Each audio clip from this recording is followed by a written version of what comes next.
ये जो field marshal साहब को जिस तरह अनप्रेसिडेंटेड प्रोटोकॉल दिया गया है और उनके साथ जो लंच ऑन मीटिंग हुई और उसके बाद अमेरिकी सदर ने जो तबसरा किया है, उससे क्या ये बात अयान नहीं हो जाती कि पाकिस्तान में जो निज़ाम है वो असल में क्या है? नहीं, ऐसे नहीं है। आप थोड़ा सा इसको देखें, पाकिस्तान के निज़ाम को न देखें बल्कि दुनिया के ही सारे निज़ाम में है कि जब भी हमारी जहां भी जरूरत पड़ी, अगर हमें अफगानिस्तान के हवाले से अमेरिका को इस्तेमाल करना था या उनकी जरूरत थी, या अगर हम चीन जाते हैं और वहां चीन में हमें बहुत वेलकम किया जाता है, तो ये तो जरूरत की दुनिया है, सब एक दूसरे को जरूरत के तहत इस्तेमाल करते हैं। और हम भी अगर हमें अमेरिका ना पूछे तो हम खफा हो जाते हैं और फिर हम उनकी भी काफी हर्जा सराई भी करते हैं। तो ये दोनों तरफ चलता है। मगर हाँ, ये जरूरी है कि हम अपने अपने मफादात को हमेशा अहम रखें अपने सामने। उनकी प्राइमरी कंसर्न होना चाहिए हमारा कि हमारे मफादात सबसे अहम है। ये अगर हम किसी की इतनी पजीराई से हम ये सोच लें कि हम पता नहीं पड़े तीर शुमार खान हो गए या हमारा मुल्क बड़ा कामयाब हो गया, तो इससे धोखा नहीं खाना चाहिए। ये मुल्कों के मफादात होते हैं, उसके लिए वो एक दूसरे को पजीराई भी करते हैं, और जब मफादात खत्म हो जाते हैं तो वो नींबू की तरह जैसे निचोड़ के फेंक भी देते हैं।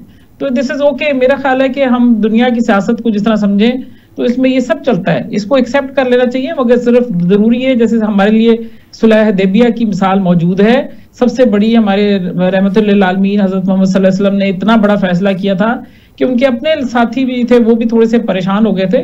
तो उसके बावजूद, क्योंकि आपका जो फोकस होता है ना, वो अपने गोल पे रहना चाहिए। अगर वो गोल के फोकस रहे और उसमें उसको हासिल करने के लिए आपको नाजायज तरीका अख्तियार ना करें, मगर फिर भी अपना एक जायज मकसद के लिए कॉम्प्रोमाइज करें, तो मेरे ख्याल ये ठीक होता है, इसमें कोई बुराई नहीं है। अच्छा, नहीं, मेरा सवाल सिर्फ ये है कि जिस तरह उनको पजीराई दी गई है उससे तो साबित ये होता है कि असल पाकिस्तान जो है वो फील्ड मार्शल ही हैं। मेरा सिर्फ ये सवाल था।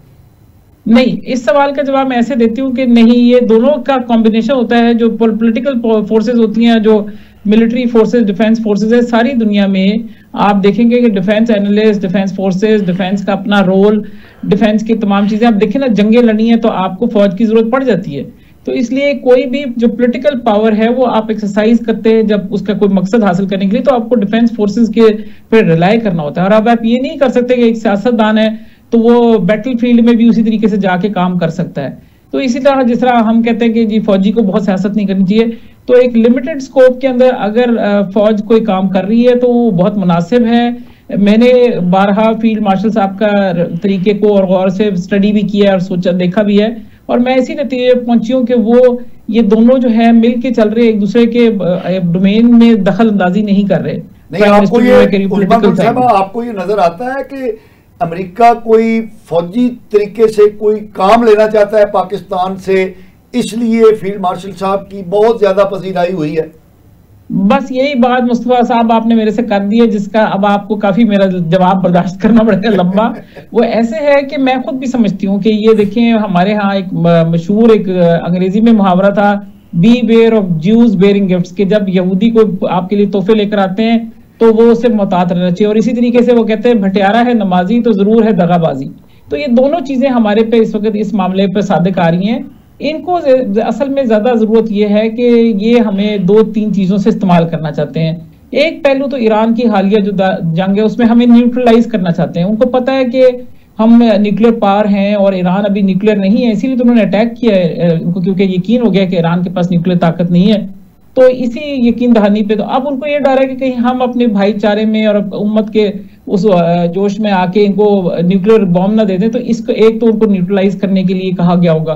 दूसरी बात है, मेरा अपना जाती ये ख्याल है कि ब्रिक्स के अंदर भी जो हमारा रोल है वो ब्रिक्स वो करने के लिए वो चीन को और रशिया को कमजोर करना उनका मकसद है, उसमें भी हमें इस्तेमाल कर रहे होंगे कि हमें चीन के करीब ना जाने दिया जाए। और तीसरी ये बात है कि जो मैं सिर्फ मेरी कयास आई है, मैं उसमें अगर क्योंकि मेरा काम है ये चीज करना, तो मैं कयास तो करूंगी, बाद में इंफॉर्मेशन तो बाद में आएगी।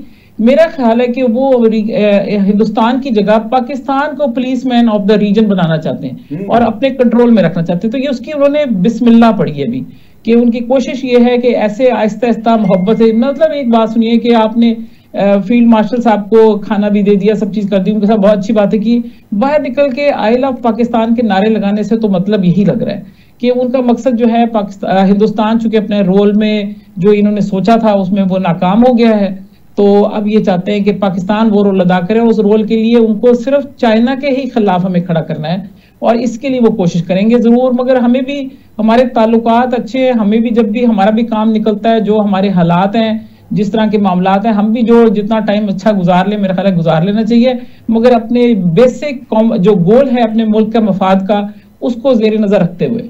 नाजरीन, उस्मा गुल साहिबा ने बहुत खूबसूरत और अलार्मिंग बात कही है कि अमेरिका जो पाकिस्तान को इस वक्त इतनी अहमियत दे रहा है, वारी और सदके जा रहा है, तो वो बुनियादी तौर पर हिंदुस्तान से नाउम्मीद हो चुका है कि हिंदुस्तान कोई रोल खित्ते में बेहतर अदा कर सकता है, क्योंकि हिंदुस्तान ने तो अपनी नालायकी साबित कर दी है कि वो कोई बेहतर रोल इस खित्ते में अदा नहीं कर सकता। तो इस वाले से अब पाकिस्तान की अहमियत जो है वो बढ़ गई है। ये बहुत अहम नुक्ता इन्होंने उस्मा गुल साहिबा ने बयान किया है। मियाँ साहब, आप क्या समझते हैं कि ये जो पजीराई है, उस्मा गुल साहिबा ने तो क्लियरली कह दिया कि पाकिस्तान को एक नया रोल देने की तैयारी हो रही है। बिस्मिल्लाहिर्रहमानिर्रहीम। बड़ा खूबसूरत जी, मैं वाकई बड़ा मुतासर हुआ उनकी पूरी बात से, जो उन्होंने जिस तरीके से जो है ना सारे को जो है ना वो बात को समअप किया। मसला ये है कि हमें अपनी पिछली तारीख को भी देखना होगा, जब जब उन्हें ज़रूरत पड़ी है और उसके बाद क्या हुआ है। ये सबसे ज़्यादा अहम बात यह है कि उसके बाद हुआ क्या है। पुलिसमैन, हाँ जी, उसके बाद जब भी उन्हें ज़रूरत पड़ी, पहले तो वो एक अदारे से ही उनको पता है, क्योंकि सियासी आपको पता है पूरा एक सिलसिला है, एक सिस्टम है, आपको पूरे अपने ईवान के अंदर प्रोसेस से गुजर के जाकर एक आदमी फैसला नहीं करता। ठीक है जी। और दूसरी बात, जो आपका पहला सवाल था, मेरा ख्याल है कि वो बिल्कुल खुल के बात सामने पूरी दुनिया के सामने आ चुकी है कि यहाँ ताकतवर कौन है जी। तो मसला यह है कि इससे बिल्कुल हमें पहलूताई नहीं करनी चाहिए। ख़ास तौर पे हम जो सियासतदान हैं, हमें तो ये बात जो है ना वो इसको मान लेना चाहिए, और अगर जो नहीं मानता उसको, उसके साथ जो होता है वो भी सामने है।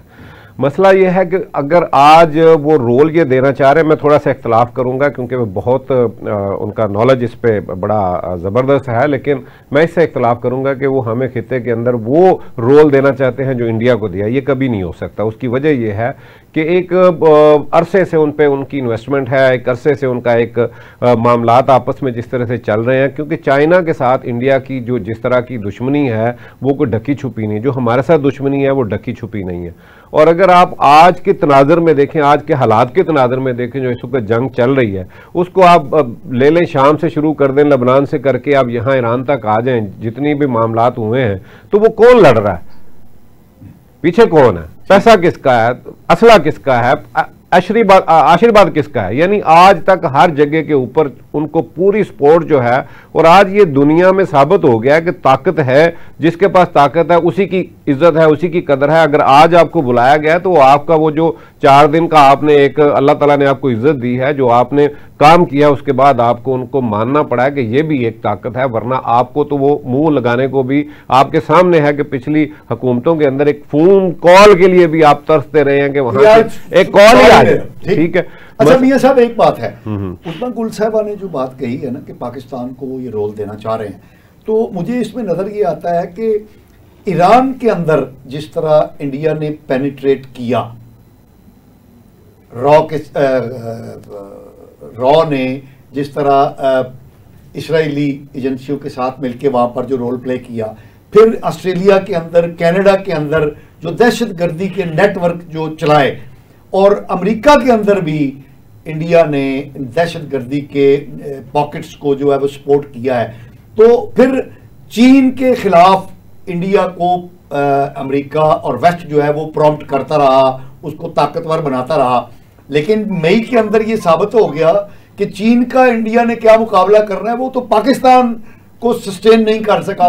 5 दिन के अंदर अंदर, 5 घंटे के अंदर अंदर वो इंडिया जो है वो ठुस हो गया।